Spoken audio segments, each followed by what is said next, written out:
Welcome back to Mind Ops. I'm Dr. Mivi Singh, your emergency medicine specialist, and I'm here with this to make you better so that you don't make mistakes, so that you don't get into trouble, so that you can become the best doctor that you can be. Listen, most junior doctors don't make mistakes because they lack medical knowledge. They make mistakes because they apply medical knowledge in the wrong sequence, under pressure, with no structured thinking, no systems in place. And the problem is, nobody teaches you how to think in real time.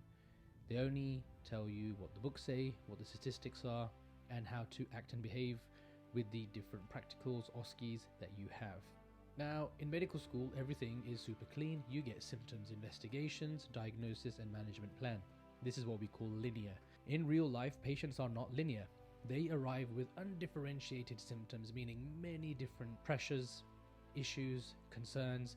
Then add on time pressure, then add on emotions within the situation. And to be honest, the reality is they arrive with incomplete information, whether that's from the medical records or the patient themselves, either because they are forgetful, have memory problems, other medical conditions, or they're not paying enough attention. And what happens in that situation? You resolve as a doctor to going back to pattern recognition, and that's where you end up failing. Great example, you see chest pain, you get a bit flustered, you only think about ACS, acute coronary syndrome, you think about a heart attack, and that's it. When you see a fever, the first thing you think of is infection, and then you look for the obvious places, and once it's ruled out, you think you're done.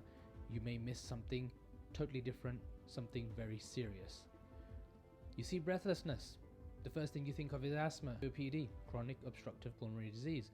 There are way more things out there that can cause breathlessness as a side effect or as a symptom that are way more lethal than those two. So it works until it doesn't work, and then the patient has a problem or a complication, and then you are at the other side facing that consequence. The real danger is not missing the diagnosis. You may think it is. The danger is that you lock into a diagnosis too early on, and then therefore you go on the wrong track. So it's not that you've missed the diagnosis, it's that you're focused on the totally wrong one.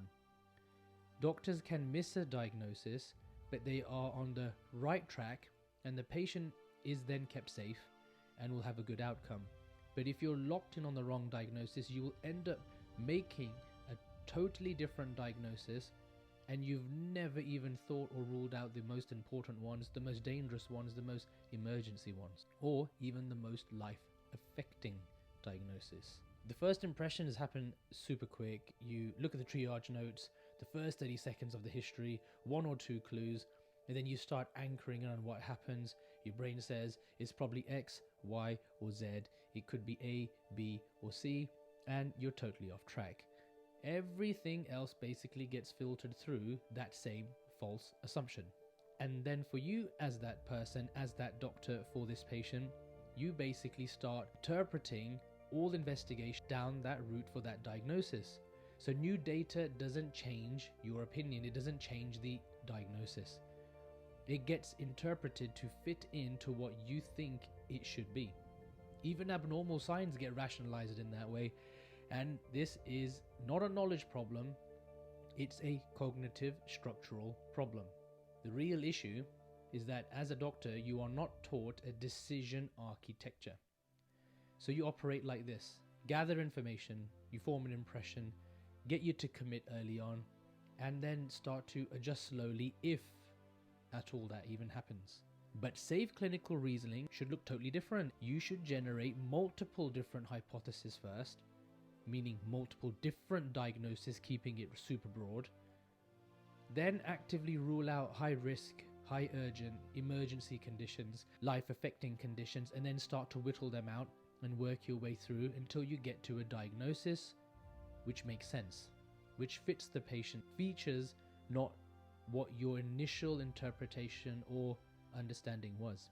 So you should delay the closure and reassess dynamically. Without that structure, experience doesn't reduce error. It just reinforces habits which are bad.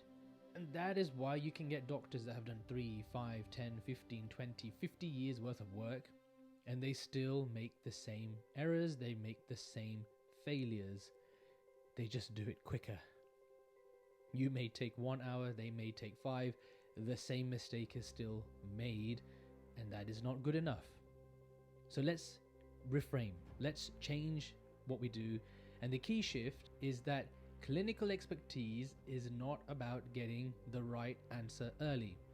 It's not about committing early to the wrong diagnosis, to the wrong answer.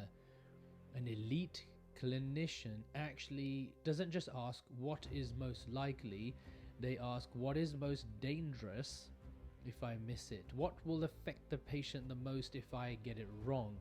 What if that was me, would I want to be done? But doctors don't think like that. If you just took 2 seconds to put yourself in the patient's circumstance, in their shoes, you would actually see things totally differently. And it doesn't take a lot of effort to do this, but most doctors fail. So there is intelligence. I'm not saying it's not about intelligence, but it's actually more about your way of thinking, your pattern of thinking, and then the structure of then how you move forwards with that. And that is what I'm going to teach you and guide you with. That's why Mind Ops exists, and that's why I have a structured course on a weekly basis to get you trained up, because it happens over time, with frequency, with repetition, and breaking it down. And no other course out there, no other system out there offers this. I can get you to where you need to go quicker, much faster, less likely to have complaints, less likely to have dangers happening to patients. You're less likely to end up in coroner's court. And in fact, you'll go home having done the best job that should have been done. You'll be a very good doctor as a result of that. You will survive in the system as a doctor. You will survive in the system as a doctor rather than those that struggle.